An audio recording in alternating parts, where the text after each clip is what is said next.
Hello and welcome to the Wild West. We are brought to you by Betfair Australia, the game within the game. Jump onto betfair.com.au to take advantage of all the best odds around, Crip. Good to see you. Likewise, mate. How you going? Not too bad, because this is the first time we've seen each other. We haven't been sitting here for 10 minutes trying to get the camera working, so absolutely technological gurus.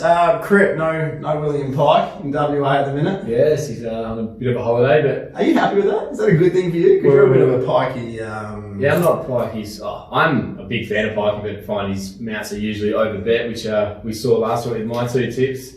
The two plungers, and I wasn't able to land either, unfortunately, but no, maybe not through any fault of his own. I think we saw a future superstar in clairvoyance. Yeah, serious horse. That was some win. You're a big Dan O'Sullivan man and his ratings numbers. 101, that rate sort of, that's high. Yeah, no, that's big. That's Dan O'Sullivan's numbers myself. Ratings that's big. What I pretty much predominantly base all my form off, and I saw he tweeted that the only two horses to ever rate in triple figures at start number 2 were Perfect Reflection and Arcadia Queen.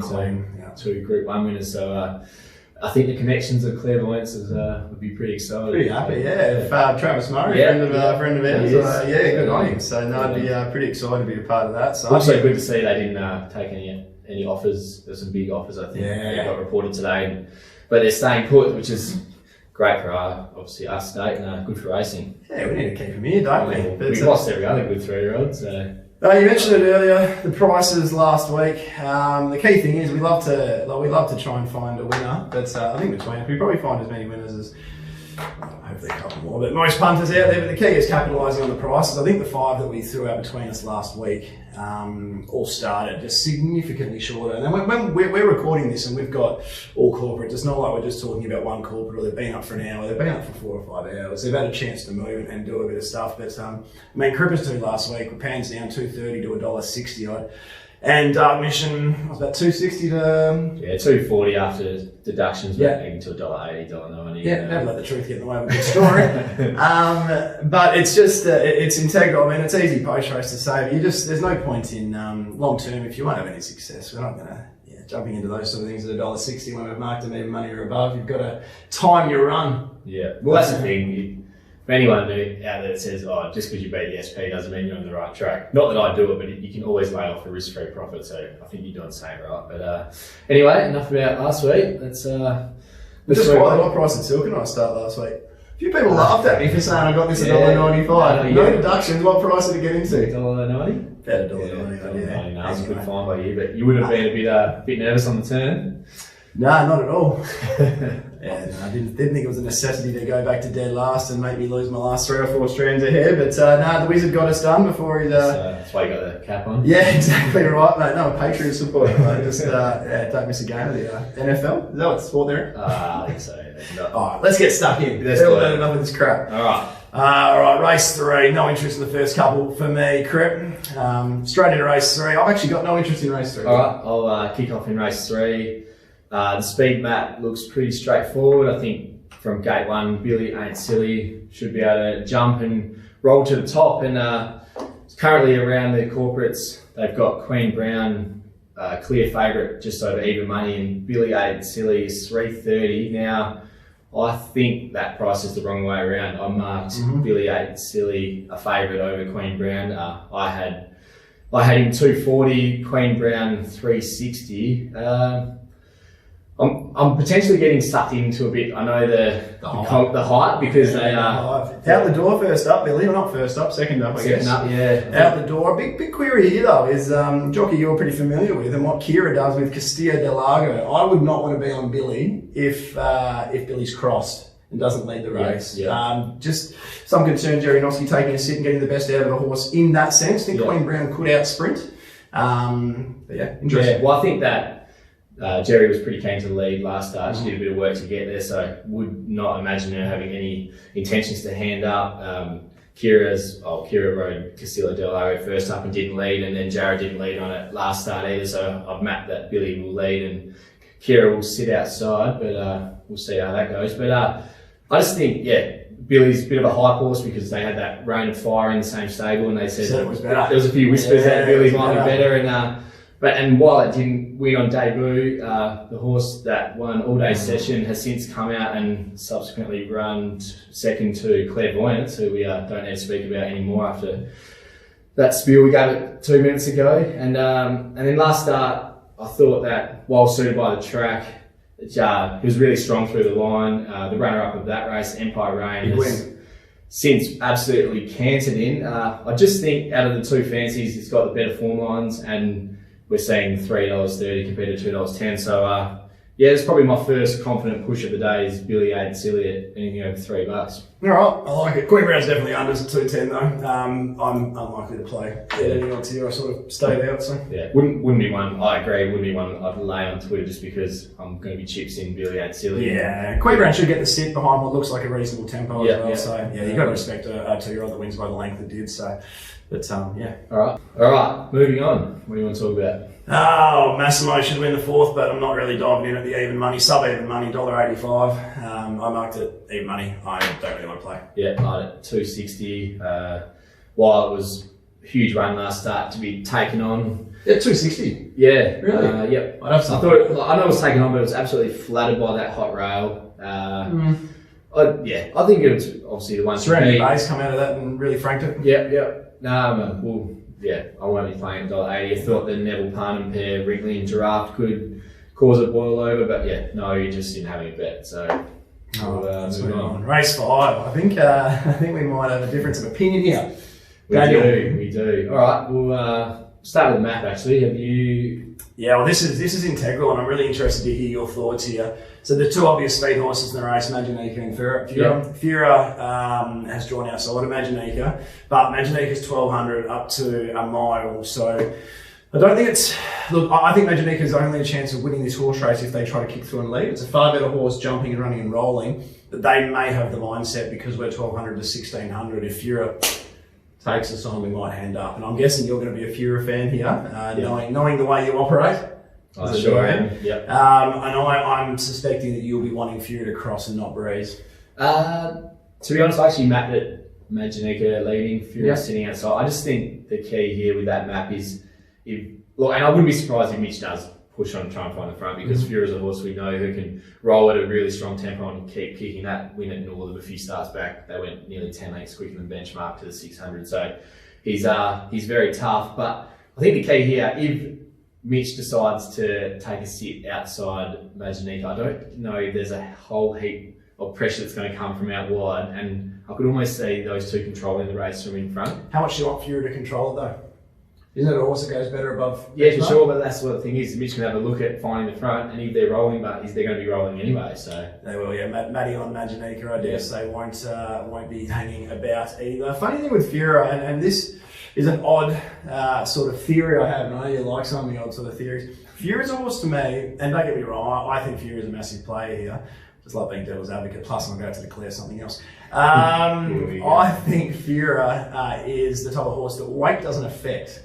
Can carry the 61, 62, 63 in a lower grade race and doesn't seem to bother it. Most of its best runs and highest rated performances, I look at the data, when carrying the big weight. So while this is up in grade, I don't know if the weight relief is it's anything that Fura will feel as much as some other horses, which is very unique. I thought then that you were going to say that the weight decrease is actually a negative to Fura. The more the better. I'm not going to say that, but I don't think it is as relevant as it can be for some other horses. Yeah. And there's rare horses where that is the occasion. It's called the Matt Priddis theory, where no matter how much they carry or where they are, they just perform at the same level, mate. So I don't mind the Matt Priddis but I do like one here, Daniel. Prince Turbo, I think, is the horse with the most X factor in this race. I think it's the horse with the most upside in this race. First up and second up, drew the car part, was snagged by Chris Graham, then snagged by Joseph as a party. Nothing in the stewards report last start. I think that's why we're seeing a slightly better price than we should. It was held up early stages of the straight, hit the line really nicely. If you go back to Prince Turbo's runs late last campaign, when it came back for a little fresh up last campaign, Harvey went on for 3 big wins. One of them was from the widest gate. They went forward, ended up with cover after a while, still did a stack of work, and was just really strong, beating Son of Bacchus, so I think would be pretty firm in this market. I just think with the blinkers going on, they're going to go forward. I think with the pace you're talking about with Fura and Maginica kicking up, I think that Clint will tuck in right behind the pair of them. That's why I really want them. Yeah. Fura not to cross. Otherwise, Prince Turbo could be left breezing. I don't feel as good about that. But yeah, Prince Turbo goes forward, finds a spot, and I'm really confident this could potentially be the best horse in the race. Yeah. Daniel, my devil's, just go back it each way. Devil's advocate with Prince Turbo. I think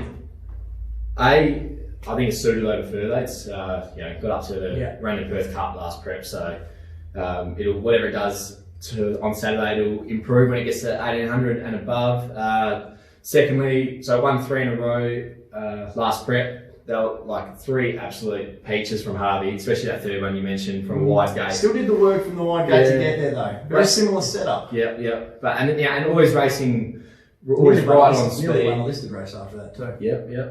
Is it? Fair enough. I'll keep going, Matt, unless you want to cut me off again. There's a big chance I will, actually, yeah.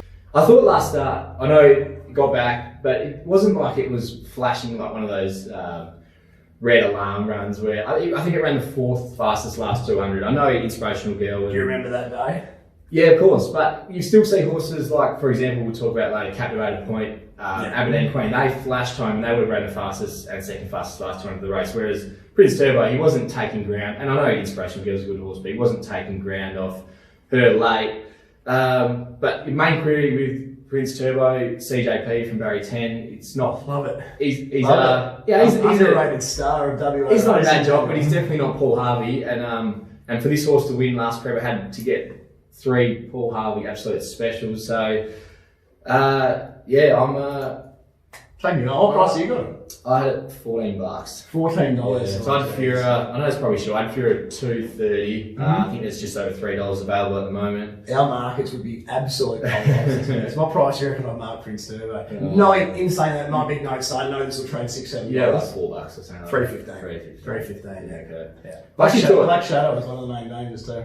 I was about to say Black Shadow is the horse that's severe unders and will start double what it is right now. You think so? Least. Like the last couple of runs, ability to settle closer. It all depends how much money we see for Fura. If Fura's backed off the map, and how we go at the moment, it probably will be backed off the map. All these creep out to a nice price, but look, Prince Turbo for me, Fura for you. Another Black Shadow, another horse that's just a stayer over a mile. Yeah, well that's the reason I've got a strong lean to Prince Turbo. I think it'll have more guns. I'd rather be on Prince Turbo Black Shadow. Black Shadow for sure. The one that I actually had second pick in my market. What did you do with Gonna Go? No, I think Gonna Go's a Mitch Pavement horse, so a little bit disappointed. Not disappointed, a little bit, just don't like Lucy on the horse so much. Really nice win last start with the big weights down the outside at Northern or Pinjarra, wherever it was. Yeah, that was huge. Against the bias, never. Huge.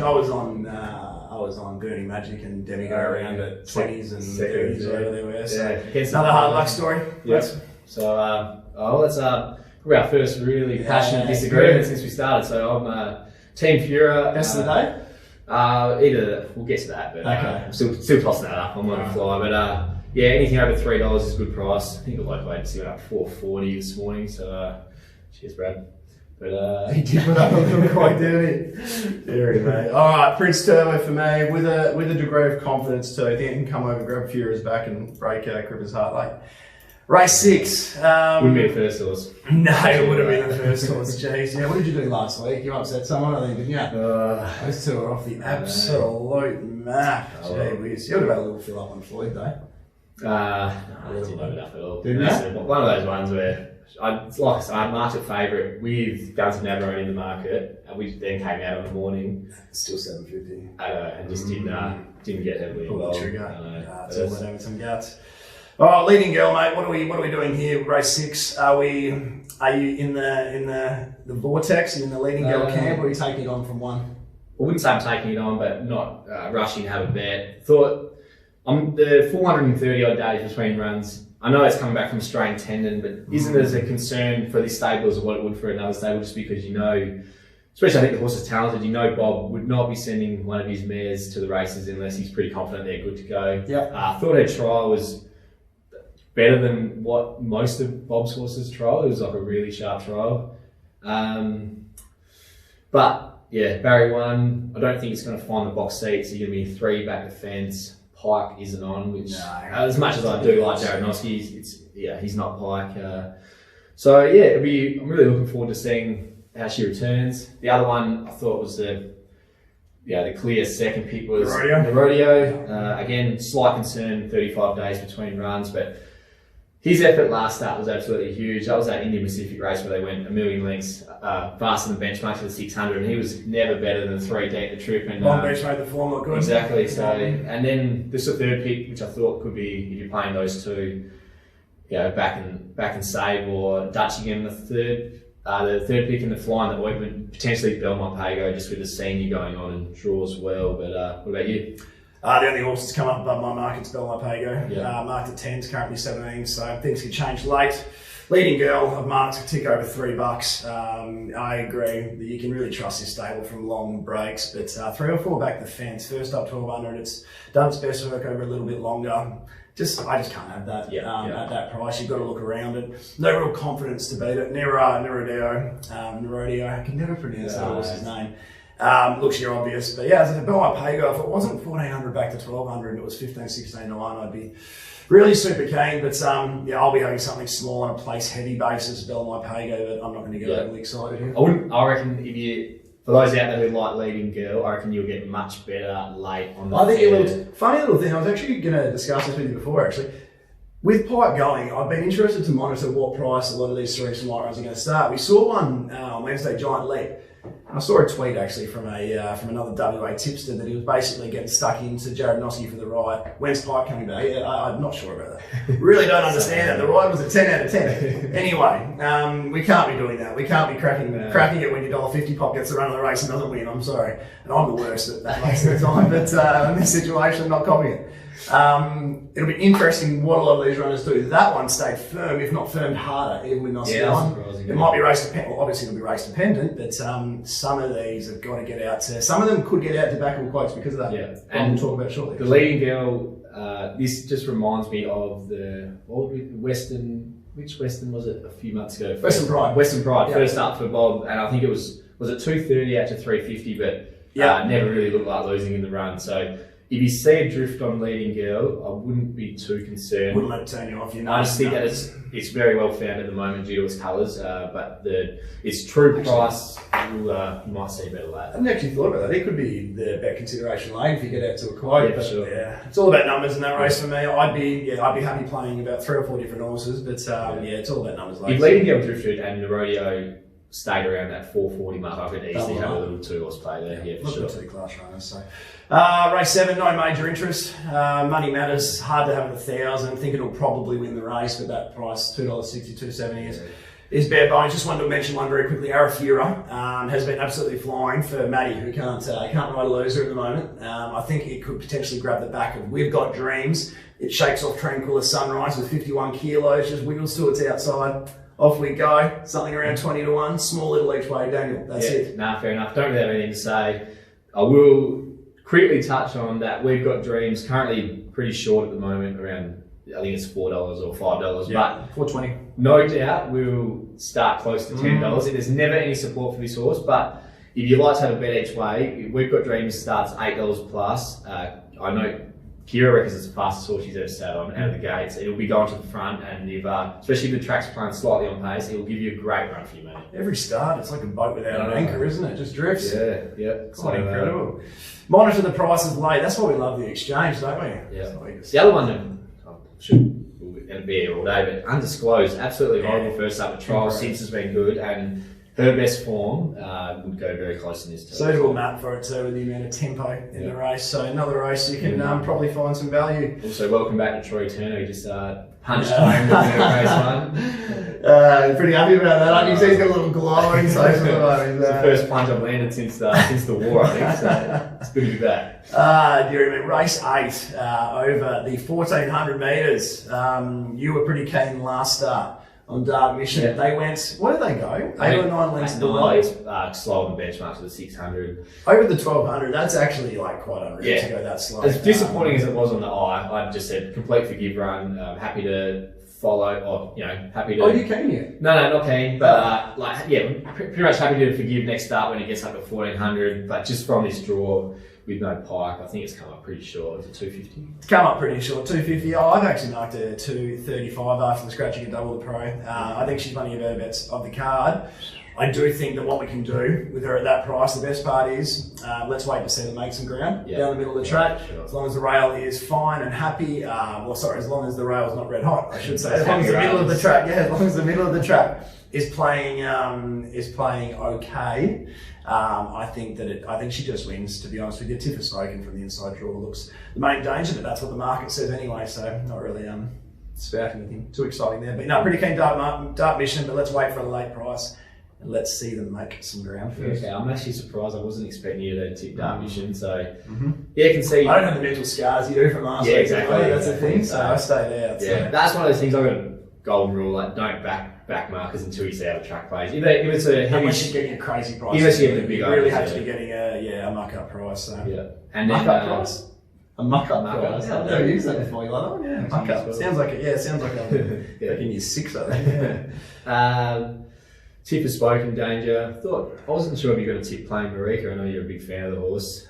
Blinkers go on. I still can't get over that horse, just the way it turned it up at Pinjarra last prep. It just sticks in the back of my mind. That's actually, we've already gone past the race now, but that's half the reason I really like Belmont Pago sat deep with the apprentice on it. That's the reason I've got to lean to Belmont Pago the previous race, because it shook off playing Marika, it had its back, was backed off the map, and had the kid on after it was deep throughout. I think that form, even though it was a Pinjarra, was a really good run from Belmont Pago. So get a line through Belmont Pago earlier in the day, which might give you some type of lean with playing Marika. But I think playing Marika is the type of horse you want held up till the 200 and allowed to go. Real short, sharp sprint, then had enough. So. Do you want to go back to race 1 now? Or I can tell you already with something there. I can tell you we're just about to launch.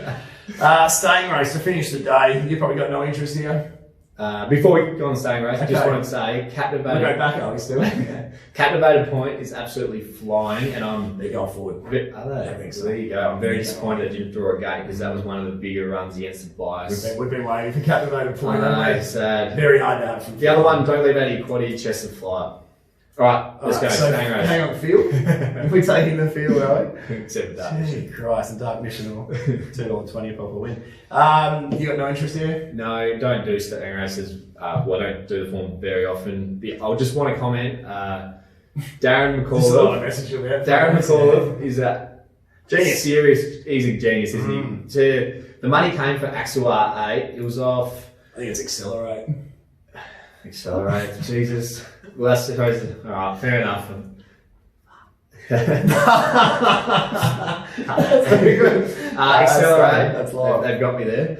470 odd days between runs. The money came first up over 2100. Incredible, wasn't it? 10 to I remember you texted me going, "This won't beat a horse home," and it's he ran third, but tough. Tough effort. So you'd think whatever it did first up, it should improve. But Maps to have it by itself too. Does it? Yeah, Maps to have it alone out on top. Look, it should be the 4 horses that contested this same race last time with Accelerate, Axel R8, Queen, Takers, King, and So War and Bonneville Black are the ones that should be fighting this out. I'm really big at the moment on Maddie going on for Jade or certain other jockeys where she's claiming 3 kilos, and arguably horses are going better for Maddie Derrick than they are for these other jockeys, so you're getting a free 3 kilos. So Bonneville Black at around that $10 mark each way has come up above my price, and I'm happy having something on. But all in all, it's a day where I'm not getting stuck into anything with too much enthusiasm. Really like Prince Turbo. Hoping to get an each way price high 2s a drum, but otherwise we'll just attack it win only.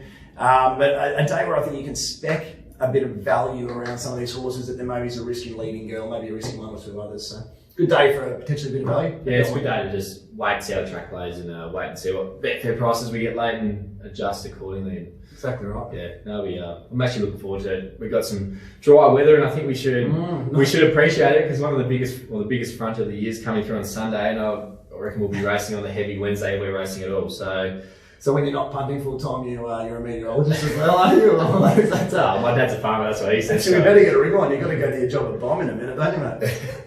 What's your best? I'm going to go with Fura just because it's against you. But toss up between that and Billy Ain't Silly. You? Jesus Christ. So what's your best? Fura. Okay. Prince Turbo.